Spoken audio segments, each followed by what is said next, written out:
Shalom, selamat pagi dan salam sejahtera bagi saudara yang dikasihi Tuhan.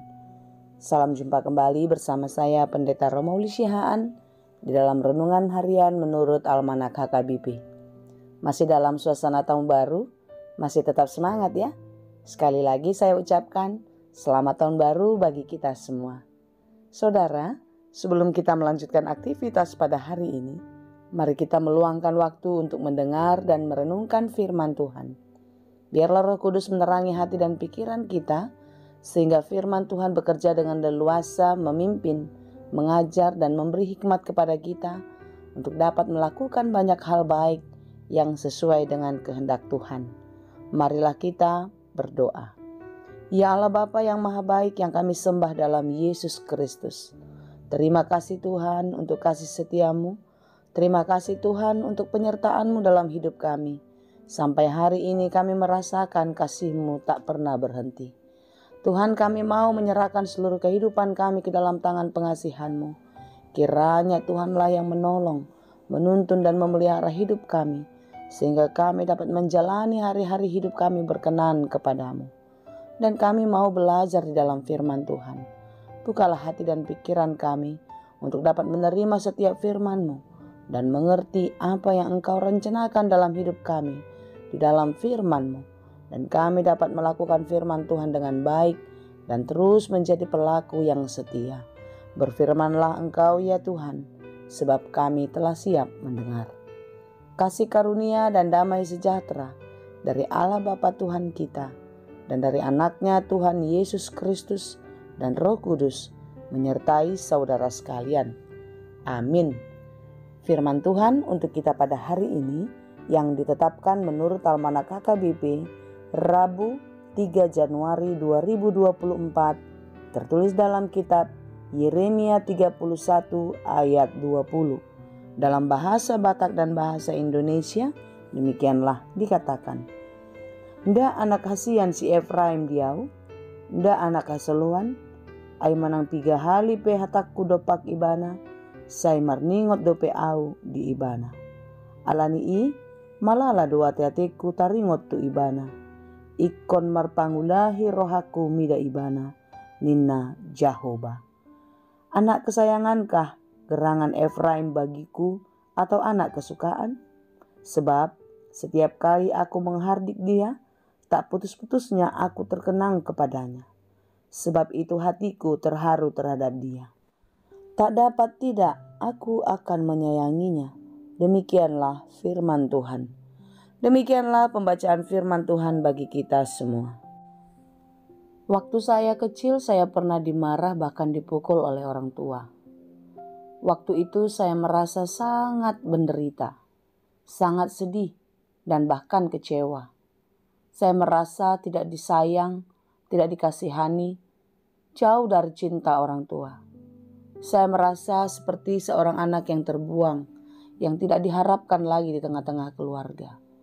Perasaan ini membuat saya sangat tertekan dan menderita. Sampai saya tumbuh besar dan semakin dewasa, dan sampai hari ini saya merenungkan semua peristiwa itu. Ternyata apa yang dilakukan oleh orang tua bukan semata-mata karena benci kepada saya, tetapi justru karena kasih sayang yang begitu besarlah, sehingga saya harus dihukum dan merasakan rasa sakit ketika melakukan kesalahan pada waktu itu. Dan bila saya mengingat sampai hari ini, saya sangat merindukan orang tua saya. Bahkan saya berpikir, saya lebih baik merasakan rasa sakit yang dipukul seperti waktu kecil dulu, daripada kehilangan orang tua yang saya cintai. Saudara yang dikasihi Tuhan, bagaimana kasih sayang orang tua kepada anak tidak serta-merta ditunjukkan dengan belayan kasih sayang mesra setiap waktu. Orang tua yang mencintai anaknya, yang mengasihi begitu besar anaknya di dalam kehidupannya, akan memperingatkan anak-anaknya ketika mereka melakukan kesalahan. Agar apa? Agar mereka sadar akan kesalahannya dan tidak mengulanginya kembali, sehingga hidup mereka menjadi lebih baik dan mereka beroleh keselamatan yang dijanjikan Tuhan kekal bagi mereka yang baik, yang setia dan terus percaya kepada Tuhan. Terkadang kita memang harus merasakan rasa sakit untuk bisa merasakan betapa indahnya penyelamatan, betapa indahnya pekerjaan Tuhan terjadi dalam hidup kita. Dan orang-orang yang pernah mengalami kesakitanlah, orang-orang yang mengalami beratnya kehidupanlah yang bisa merasakan besarnya kasih Tuhan dalam hidupnya. Saudaraku, kejatuhan hukuman bangsa Israel atas dosa-dosa mereka dibuang ke pembuangan di Babel. Bukan karena Tuhan tidak mengasihi, bukan karena Tuhan tidak menyayangi mereka, tetapi itu adalah hukuman sebagai peringatan bagi umatnya untuk menyadari atas dosa-dosa mereka yang telah mereka perbuat melukakan hati Tuhan. Tetapi bagaimanapun Tuhan menghukum umatnya, Tuhan sangat mengasihi mereka. Tuhan sangat mencintai, sebagaimana kita mencintai anak-anak kita. Sekalipun mereka berbuat kesalahan, kita tidak akan pernah merencanakan, kita tidak akan pernah berpikir untuk mencelakakan kehidupan mereka, bahkan membinasakannya. Jauh lebih begitu besarlah kasih Tuhan kepada kita. Sekalipun kita diizinkan mengalami kesulitan, mengalami kesedihan, bahkan penderitaan di dalam kehidupan kita. Tapi mari kita merenungkan kembali segala kesulitan, penderitaan, sakit, penyakit yang kita alami di dalam kehidupan ini. Bukanlah karena Tuhan yang memberikannya, tapi Tuhan mengizinkan terjadi karena kita melakukan kesalahan di dalam kehidupan. Ketika kita gagal, mungkin kita kurang bekerja keras, kita kurang berusaha. Ketika kita sakit, kita kurang menjaga kesehatan kita.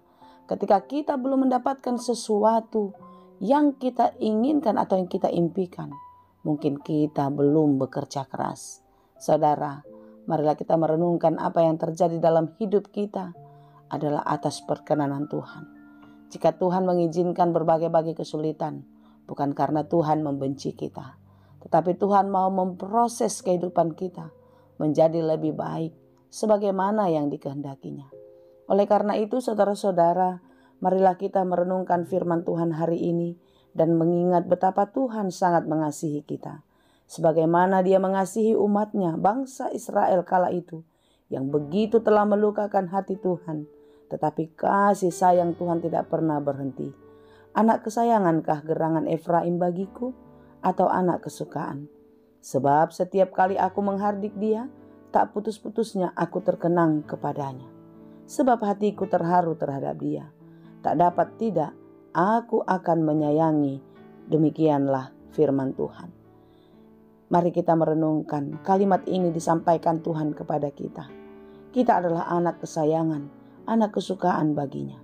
Sekalipun kita diizinkan mengalami kesulitan, Tuhan menghardik kita di dalam kasih sayangnya kepada kita. Cintanya, kasihnya tak pernah berhenti dalam hidup kita. Kasih Tuhan kekal selama-lamanya. Oleh sebab itu saudara, jangan pernah berhenti untuk tetap percaya kepada Tuhan. Jangan pernah menyerah ketika kita sedang menghadapi berbagai kesulitan. Percayalah, kasih setia Tuhan selalu nyata dalam kehidupan orang-orang yang percaya kepadanya. Karena kasih Tuhan kekal untuk selamanya. Tuhan Yesus memberkati kita. Amin.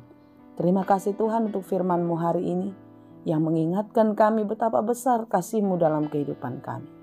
Sekalipun kami sering melukakan hati Tuhan di dalam perkataan dan perbuatan kami, tetapi kasih-Mu tak pernah berhenti. Pertolongan-Mu selalu ada dalam hidup kami. Hari ini kami diingatkan akan pesan firman Tuhan, bahwasanya Engkau Allah yang setia, Allah yang terus mengasihi kami sampai selamanya. Karena itu biarlah dalam kesempatan kehidupan yang masih Tuhan berikan bagi kami boleh memakai kehidupan ini dengan baik seperti yang Engkau kehendaki. Kasihanilah kami Tuhan di dalam segala keterbatasan dan kelemahan kami. Berikanlah kami kemampuan, kekuatan, terlebih-lebih keteguhan iman untuk tetap setia kepadamu di dalam kehidupan kami. Berkati kami dalam segala pekerjaan kami hari ini. Mampukanlah kami untuk melakukannya dengan baik di dalam takut akan Tuhan. Berikan kekuatan, penghiburan, dan kesembuhan bagi mereka yang sedang berduka cita, mereka yang sedang berjuang, terlebih saudara kami yang sedang sakit. Biarlah mereka tetap percaya hanya kepadamu saja. Terima kasih Bapa, Di dalam Yesus kami berdoa. Anugerah Tuhan kita Yesus Kristus, kasih karunia Allah Bapa, dan persekutuan Roh Kudus, itulah kiranya yang menyertai dan memberkati kamu sekalian. Amin.